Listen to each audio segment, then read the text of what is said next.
वाह, क्या आईपीओ है। चलिए, मार्केट्स में हम देख रहे हैं कि लोअर लेवल से रिकवरी हुई है सेकेंडरी मार्केट की, जहाँ तक बात है। और प्राइमरी मार्केट में भी आप देखेंगे तो एक्शन मिसिंग नजर आएगा। एक आईपीओ था जो कि खुला हुआ था, ज़्यादा कोई आईपीओ खुले नहीं हुए और इसकी कल लिस्टिंग होने वाली। मैं बात कर रहा हूँ सुदीप फार्मा की। हालांकि सर एक ही आईपीओ था इसलिए इतना शानदार रिस्पांस मिला, या फिर कंपनी में ही इतना दमखम है। और ग्रे मार्केट प्रीमियम भी इंडिकेट कर रहा है कि अच्छी खासी लिस्टिंग होने की यहाँ पर उम्मीद आप करके चल सकते हैं।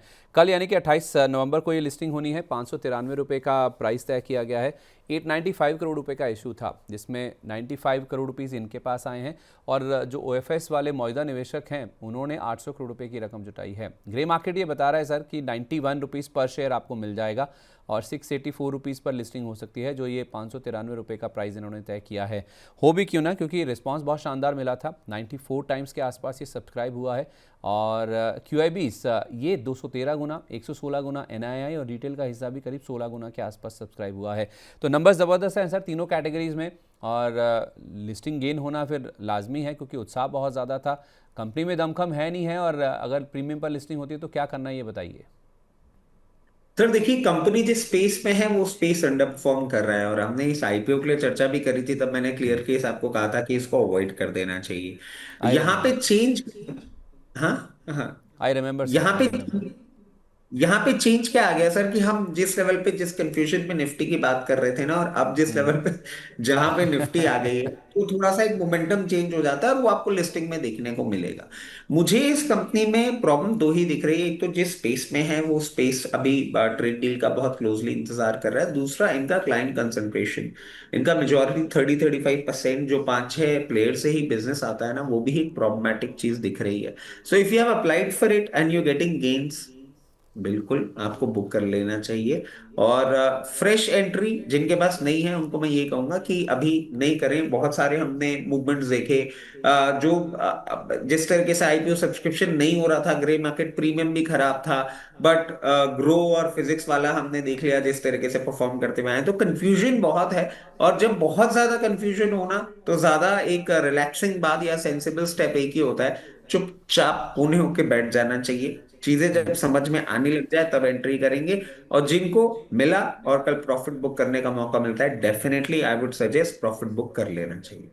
मतलब जिस भाव पे भी मिले, सुबह लिस्टिंग हो उसमें भाव से निकल जाना चाहिए, रुकने का मतलब नहीं है। नहीं सर, अब वही ना, अब ये कल मार्केट अगर आप मान लीजिए फिर खिंचने पे चला गया और फिर आपको और ज्यादा पैसे बनने को मिल जाए, but there is no end to it ना। You can not always be selling at the highest high and buying at the lowest low. तो रीजनेबल एक्शन इज कि लिस्ट हो, 1-2 मिनट 4 मिनट देखिए, अगर मोमेंटम कंटिन्यू हो रहा है तो आप मान लीजिए जो लिस्टिंग प्राइस है उसका स्टॉप लॉस लगा के आप उस राइट को कंटिन्यू कर लीजिएगा। अगर आपको दिख रहा है कि नहीं लिस्टिंग होते ही गिरना चालू हो गया, exit, what ever money you making, make it an exit. बहुत ज्यादा ना एडवेंचर वाला मार्केट नहीं है सर ये अभी। ठीक है, जब बहुत ज़्यादा एडवेंचर वाला मार्केट नहीं है। अच्छा, आपका भी कोई आईपीओ से जुड़ा हुआ सवाल है तो आप पूछ सकते हैं। मेरे को एक सवाल मिला है, हमारे एक दर्शक हैं उनकी ओर से, जो कि आईपीओ से जुड़ा हुआ है।